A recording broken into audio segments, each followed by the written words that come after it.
कहते हैं कि पेड़ जितना बड़ा होता है, तेज हवाओं का नुकसान भी उसी को सबसे ज्यादा पहुंचता है।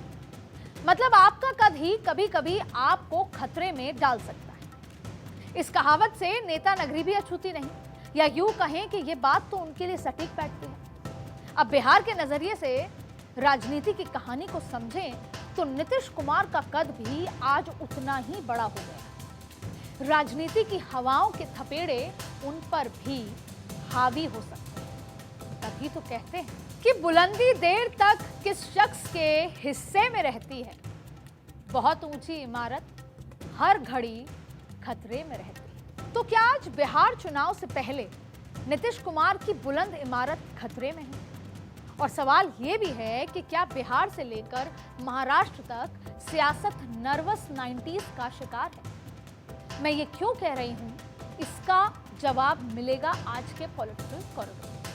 क्योंकि बिहार में जिस तरह से एक के बाद एक अपराध की वारदात के बाद विपक्ष जंगल राज रिटर्न्स का डर दिखा रहा है, ये कुछ कुछ उसी तरह है जैसे कि 90 के दशक में हुआ करता था।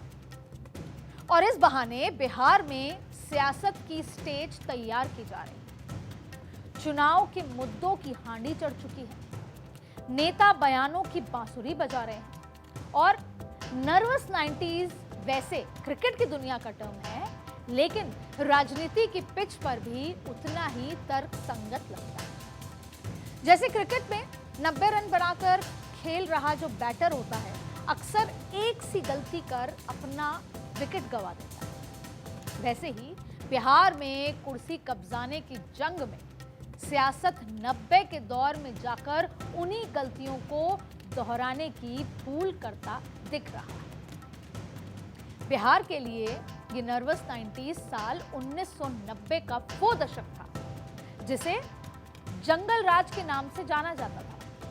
अपराधियों के बोलबाले का वो समय जिसका इस्तेमाल लालू यादव के खिलाफ एक हथियार की तरह होता रहा। लेकिन आज नर्वस 90s के चक्रव्यूह में है नीतीश कुमार, क्योंकि बिहार में पिछले एक हफ्ते के अंदर 10 से ज्यादा लोगों की हत्या हो चुकी है। कारोबारी गोपाल खेमका की गोली मारकर हत्या हुई।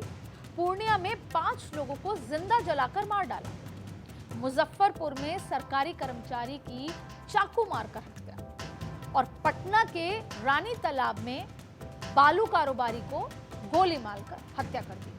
अब ये तो बिहार में बस बीते कुछ दिनों के अंदर हुई वारदातों का एक छोटा मोटा लिस्ट आपको देता है, जिसके बाद ये सवाल उठने शुरू हो चुके हैं कि क्या बिहार में अपराध का बोलबाला और बंदूक की बोली फिर से एक बार बुलंद हो चली है। लेकिन सुशासन के नाम पर सियासत का झंडा उठाने वाले बिहार के मुख्यमंत्री नीतीश कुमार खामोश हैं।